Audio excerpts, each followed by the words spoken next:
Hello, my name is Philip, and you're watching Philip-osophy.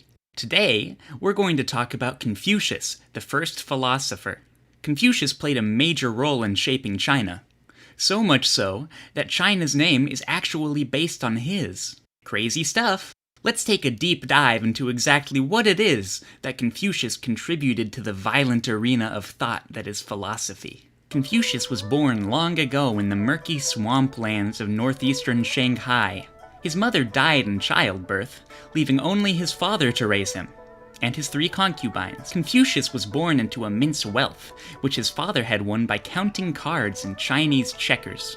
It was thanks to his upper-class status that Confucius was able to receive a world-class education. He was tutored by none other than the emperor himself, who desperately needed money after losing so much playing Chinese checkers. During one of their lessons, the young Confucius asked, "Mr. Emperor, why is murder wrong?" The emperor took a moment to reply. "I don't know, Confucius. Philosophy hasn't been invented yet." Now, as we all know, philosophy had already been invented by the Italian philosopher Aristotle. But as Marco Polo had yet to discover China, these ideas had no way of spreading to Confucius. Confucius had no choice but to make philosophy from scratch. He began by publishing the book Big Ideas, in which he defined the word philosophy, referring to it as a hipster science. The main focus of this book was to lay the groundwork for Confucius's later books, which were much better. In this book, Confucius posited ideas such as happiness is good, and maybe don't kill people for fun. To us learned people, these may seem like obvious ideas, but keep in mind that people back then were much dumber, as they didn't have access to educational resources such as YouTube video essays or Reader Rabbit's kindergarten. Guess what time it is, everybody? That's right, it's time for Philip's Poetry Corner. Let's take a look at Confucius's thoughts when he released his seminal work. This is an excerpt directly from Confucius's diary. "The leaves were brown that sunny day, when I designed philosophy. My dad was sleeping in his bed. I woke him via shoot ahead. He screamed and asked me, 'Why you do?' I told him, 'Come here, looky-loo.'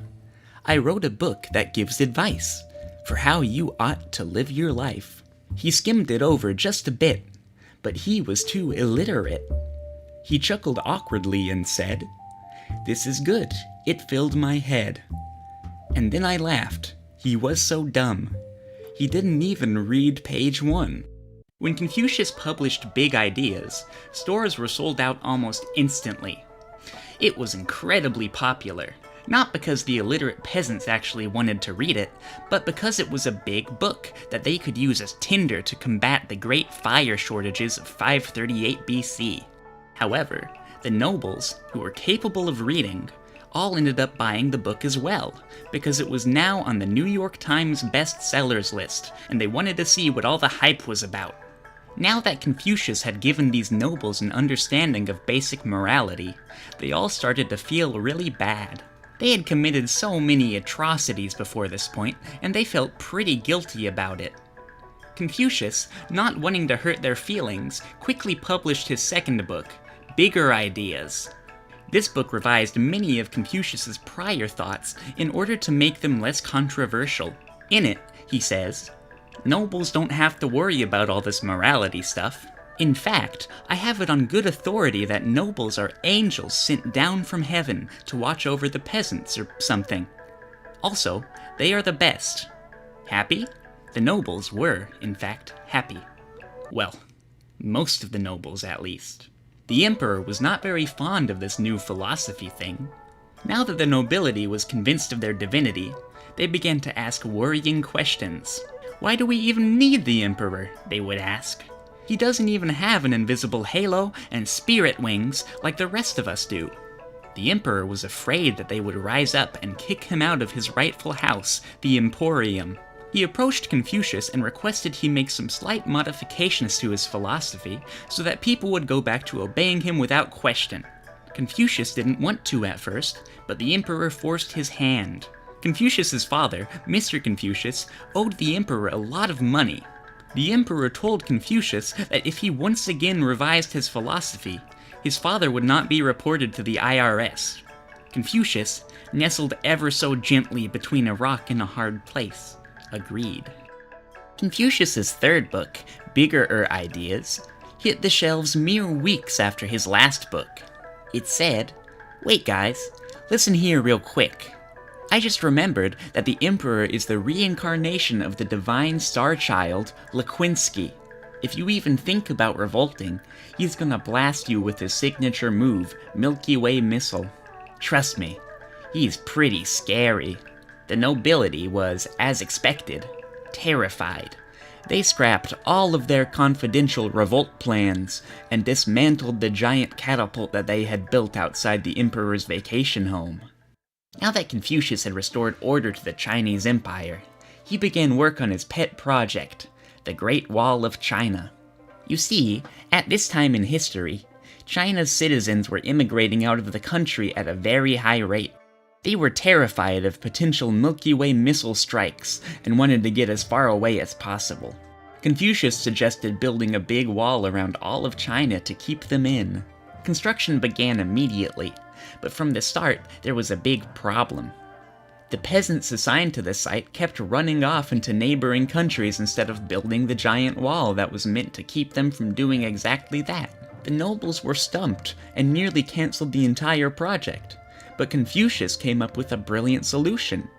An outer wall was constructed around the Great Wall so that peasants working on it would no longer be able to run away. The idea worked flawlessly, and Emperor Lewinsky awarded Confucius with China's highest honor, the Cruxley Medallion. At this point, Confucius had understandably developed a pretty big ego. He began to think bigger. He decided, against his therapist's recommendations, to form his own religion, Confucianility. Confucianility was based around what he referred to as the Confucian illusion. This idea posited that reality wasn't actually real, and that only by donating a lot of money to the Confucialist church could one transcend to reality. The religion was an instant hit, as the peasants had grown very wealthy off their wages from constructing the Great Wall, and needed something to blow their money on. Confucianility actually still exists today, in spite of the Chinese Communist Party's efforts to replace it with the state religion, Marxonomics. Unfortunately, Confucius eventually passed away at the age of 51, after he accidentally dropped his hat into a pool of acid and dived in to retrieve it. The irony is palpable. Thankfully, his three sons, Confucio, Confucia, and Confuci, were able to continue his work. They did a much worse job, however, as Confucius forgot to get them an education.